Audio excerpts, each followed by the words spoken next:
పల్లె చట్టాల ప్రోగ్రాంలో గ్రామ స్థాయిలో న్యాయ వ్యవస్థ పైన మనము దీన్ని మాకున్న కొన్ని ఆలోచనలు, మేము పనిచేసింది ఎక్కువ సుప్రీంకోర్టులో, కానీ అల్టిమేట్లీ ఇది గ్రామ స్థాయి వరకు చేరాలి.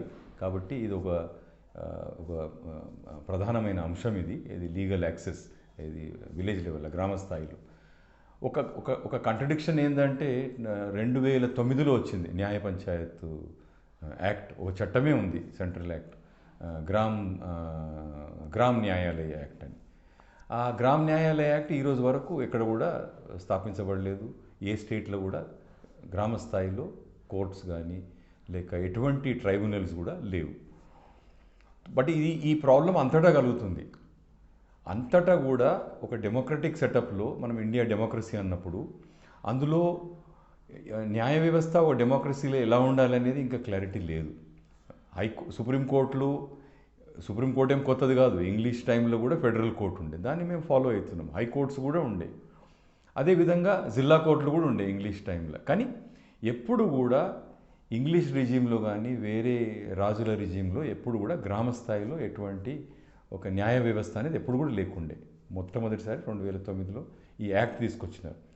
న్యాయ వ్యవస్థ లేనంత మాత్రాన అక్కడ ఎటువంటి ట్రైబ్యునల్ కానీ లేక పంచాయతీలు కూర్చోవడం కానీ లేక కుల పంచాయతీలు కానీ informal institutions, community based institutions లేవు అని అనలేము. అంతటా ఉన్నాయి, కుల పంచాయతీలు ఉన్నాయి, కానీ వాటికి ఎంపవర్మెంట్ లేదు, ఇన్స్టిట్యూషనలైజ్ కాలేదు. నార్త్ ఈస్ట్లో సివిల్ కోర్టుతో పాటు ట్రైబల్ కోర్ట్స్ ఉన్నాయి. అందులో వాళ్ళ ఇండివిజువల్ కానీ లేక వాళ్ళ ఫ్యామిలీ మన మ్యారేజ్కి సంబంధించింది కానీ లేక ట్రైబల్ ఇష్యూస్ కానీ అన్నీ కూడా ప్యారలల్ కోర్ట్స్లో డిసైడ్ అవుతాయి. ట్రెడిషనల్ ఇన్స్టిట్యూషన్స్ ఉన్నాయి అక్కడ సివిల్ కోర్ట్స్తో పాటు. కానీ దేశవ్యాప్తంగా ఎక్కడ కూడా ఇటువంటి గ్రామ న్యాయాలయం అనేది లేదు. మేజర్ ప్రాబ్లం మన ఇండియన్ డెమోక్రసీలో ఏంటంటే ఈ లాస్ట్ మైల్ కవరేజ్. ఎందుకంటే మనం ఎప్పుడు కూడా కింద నుంచి ఆలోచించలేదు, ఎప్పటి నుంచి మనం పైనుంచి ఆలోచిస్తున్నాం. ఫస్ట్ సుప్రీంకోర్టు ఎట్లా ఉండాలి, హైకోర్టు ఎట్లా ఉండాలి, దానికి అన్ని మోడల్స్ ఉన్నాయి. కానీ గ్రామాన్ని గురించి ఒక క్లియర్ కట్ ఐడియా ఉన్న వ్యక్తిని మనం ఫాలో కాలేదు, మహాత్మా గాంధీని ఫాలో కానందుకు ఆయన ఇచ్చిన కాన్స్టిట్యూషన్ ఒక మోడల్ డ్రాఫ్ట్ కాన్స్టిట్యూషన్ ఇస్తే దాని మీద 15 నిమిషాలు కూడా చర్చ జరగలేదు కాన్స్టిట్యూంట్ అసెంబ్లీలో. As a result of which మనము టాప్ డౌన్ అప్రోచ్ ఉంది, bottom of the pyramid approach కాదు ఇది. So bottom of the pyramid అప్రోచ్లో ఈ మన న్యాయ వ్యవస్థ ఈ లాస్ట్ మైల్ కవరేజ్ అన్నిటికీ ఇబ్బంది కలుగుతుంది. కోర్టులకు గ్రామస్థాయి వరకు పోవడానికి ఇబ్బందులు ఉన్నాయి. అదేవిధంగా డెమోక్రసీ కూడా గ్రామస్థాయి వరకు పోలేకపోతుంది. ఈరోజు డెమోక్రసీ ఎక్కడి వరకు పోయింది, సర్పంచ్ పోస్ట్ వరకు పోయింది అంతే.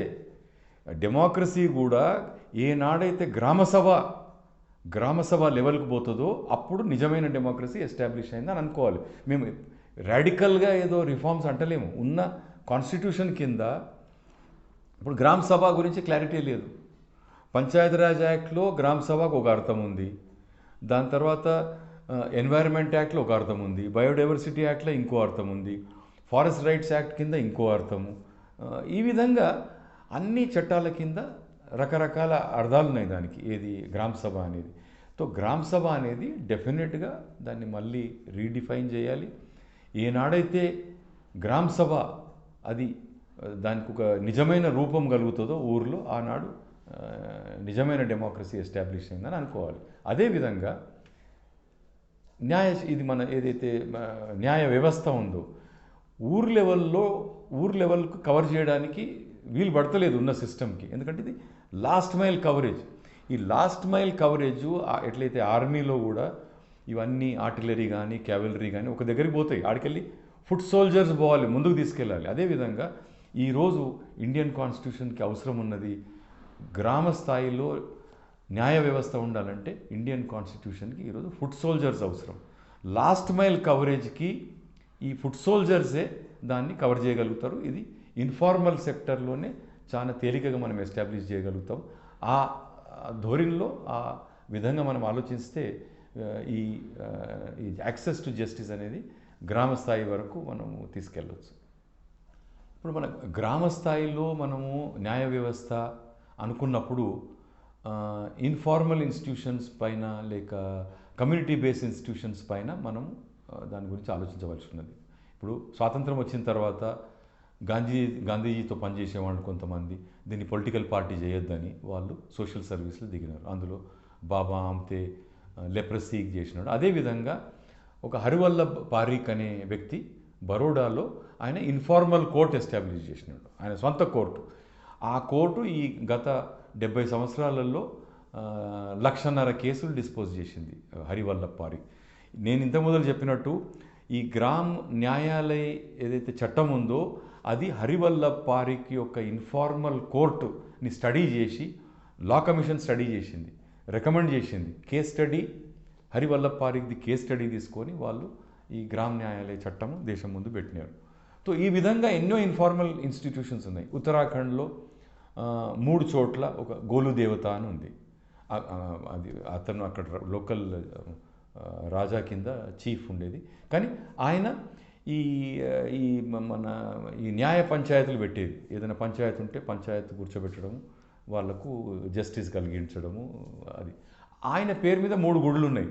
ఆ గుళ్ళో ఈరోజు వరకు ఇన్ఫార్మల్గా జస్టిస్ వాళ్ళు డిస్పెన్స్ చేస్తారు. ఏ విధంగా అంటే పోయి తహసీల్ ఆఫీస్కి పోయి ఈ 2 పార్టీలు స్టాంప్ పేపర్ కొనుక్కొని దాని మీద వాళ్ళ కేసులు రాసుకొని ఆ గుడికి పోయి ఆ గుడిలో ఒక చెట్టు కింద కూర్చొని ఒక ఎర్ర బట్టల వాళ్ళ కేసు స్టాంప్ పేపర్ మీద రాసిన కేసు కట్టి చెట్టుకు కట్టి దాని కింద పంచాయతీ కూర్చొని తీర్మానం ఇస్తారు.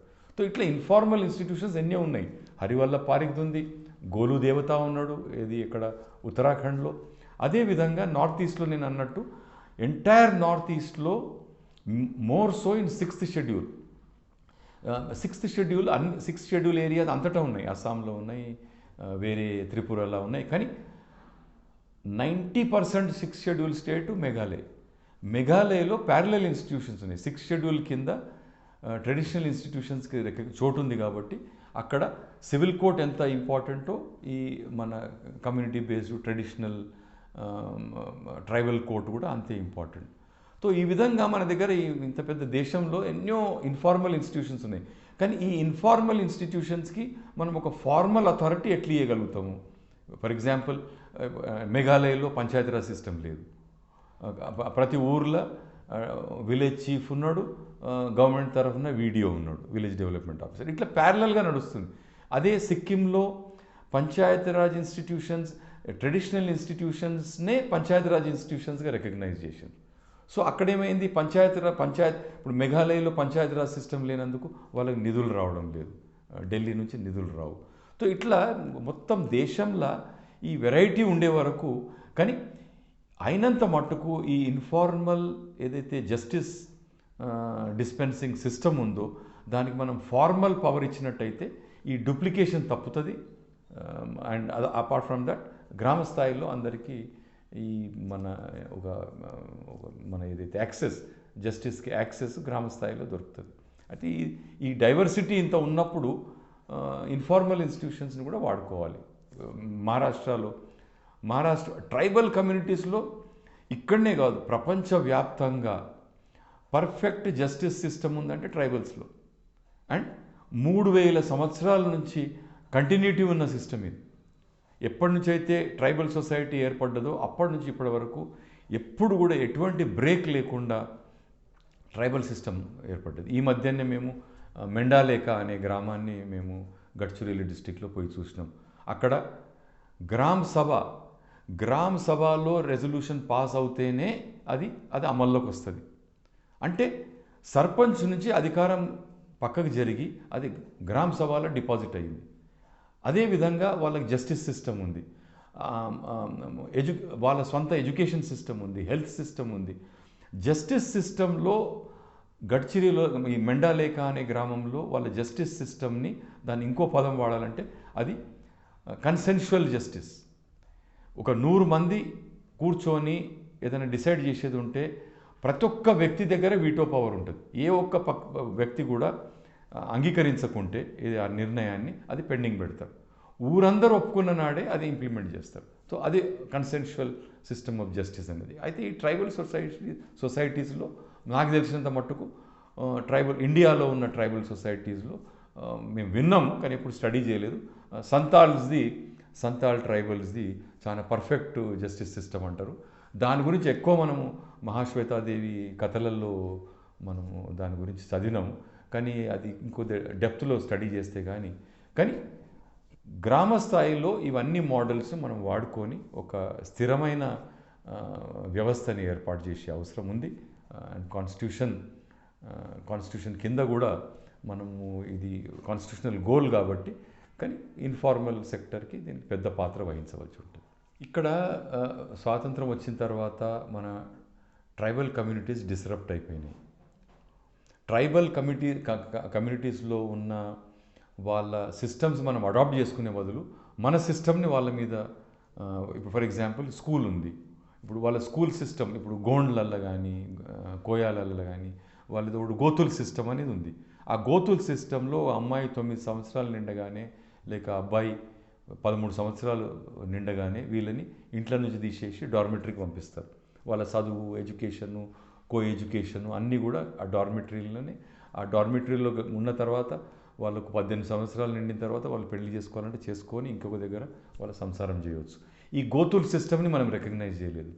హెల్త్ కొరకు వాళ్ళ గోతుల్ సిస్టమ్ రికగ్నైజ్ చేసే బదులు మనమే అక్కడ పోయి స్కూల్ స్టార్ట్ చేయడము, అందులో గోండీ ఉండదు, గోండీకి ఒక గ్రామర్ ఉండదు. మనం మన భాషని పోయి వాళ్ళ మీద ఇంపోజ్ చేసినాం, వాళ్ళ కల్చర్ని మనం అడాప్ట్ చేసుకోలేదు, రికగ్నైజ్ చేయలేదు. ఇదే విధంగా ట్రెడిషనల్ మెడిసిన్ కూడా అంతే. వాళ్ళ ట్రెడిషనల్ మెడిసిన్ ఉందా లేదా అర్థం చేసుకోక మొదలే మనం పోవడము, మన ఏదైతే మోడర్న్ మెడిసిన్ ఇంట్రడ్యూస్ చేయడం, ఇట్లా కాంట్రడిక్టరీ. గ్రామాలలో 3000-5000 సంవత్సరాల నుంచి ఉన్న గ్రామాలు ఇది. మనము వాళ్ళ నెత్తి మీద కూర్చోకుంటే సరిపోయాయి. వాళ్ళు జీవించారు, ఏ విధంగా జీవించారో వాళ్ళకి తెలుసు.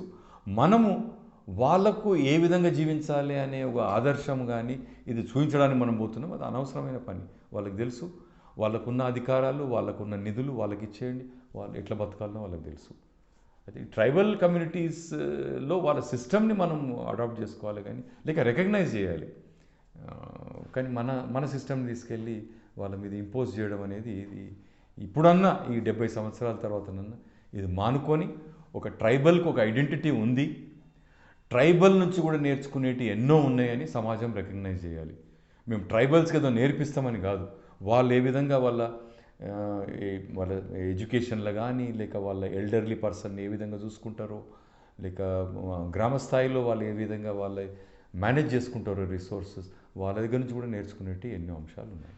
మన కాన్స్టిట్యూషన్లో, రాజ్యాంగంలో మనము ఒక 10-15 సంవత్సరాల లోపల ఒక యూనిఫామ్ సివిల్ కోడ్ తెచ్చుకుంటామన్నాం. కానీ ఈరోజు కూడా క్రిస్టియన్స్కు సంబంధించిన లా వేరు, వాళ్ళ మ్యారేజ్ కానీ వాళ్ళ సక్సెషన్ కానీ దానికి సంబంధించిన చట్టాలు వాళ్ళకు ఉన్నాయి. ముస్లిమ్స్కి ఉన్నాయి, హిందూస్ ఉన్నాయి. కానీ హిందూ సమాజంలోనే ఎన్నో సబ్సెక్ట్స్ ఉండే, అది బుల్డోజ్ చేసి తొందరపడి మనం దాన్ని కోడిఫై చేసినాం. కోడిఫై చేసేటప్పుడు కొన్ని అంశాలు అందులో కలుపుకోలేదు. ఆ అంశాలు కలుపుకోనందుకే ఈ కాప్ పంచాయతీలు పుట్టుకొచ్చినాయి.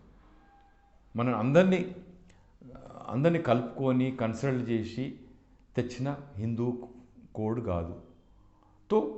కొన్ని అంశాలు అందులో మనం ఇంటిగ్రేట్ చేయనందుకు అది తర్వాత కాప్ పంచాయతీగా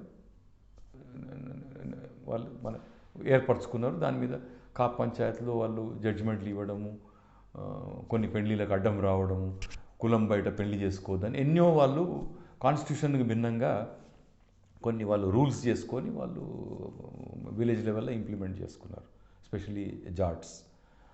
ఇది ఈ సివిల్ కోడ్ ఇంతగానము ఆలోచించే అవసరం లేదు సివిల్ కోడ్ గురించి.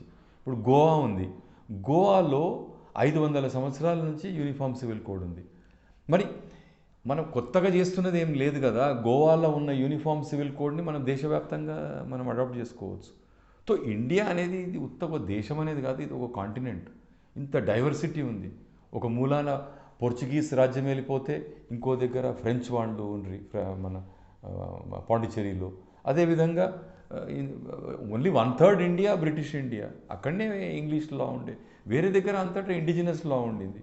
వెదర్ లక్నో కానీ హైదరాబాద్ కానీ వీళ్ళు ఇంగ్లీష్లో అడాప్ట్ చేసుకున్నారు. కానీ ఇంత డైవర్స్ కంట్రీలో మనము గ్రామాలని నెగ్లెక్ట్ చేయకపోనుంటివి. మనం అన్నెసర్లీ గాంధీ గ్రామాలని రొమాంటిసైజ్ చేసినాడని, అంబేద్కర్ గ్రామాలు డెన్ ఆఫ్ సిన్ అన్నాడు. ఈ ఈ కాంట్రవర్సీలో పడి మనము గ్రామాన్ని ఒక బేసిక్ యూనిట్గా చూడాలి. ఏనాడైతే ఇండియా విలేజెస్ని వాళ్ళు దాన్ని రిపబ్లిక్స్గా ట్రీట్ చేస్తారో ఆనాడు it will be the most participative and representative democracy అని ఆయనకు నమ్మకం ఉండింది. మన ఎవరికి టాక్విల్కి, అలెక్సీ టాక్విల్ అమెరికన్ డెమోక్రసీ మీద అథారిటీ. మనం కూడా ఈ గ్రామాలనే బేసిక్ యూనిట్ ఆఫ్ అడ్మినిస్ట్రేషన్గా పెట్టుకొని గవర్నర్స్కే కాదు, ఈవెన్ ఫర్ లీగల్ సర్వీసెస్ గ్రామమే బేసిక్ యూనిట్గా మనము భావించాలి.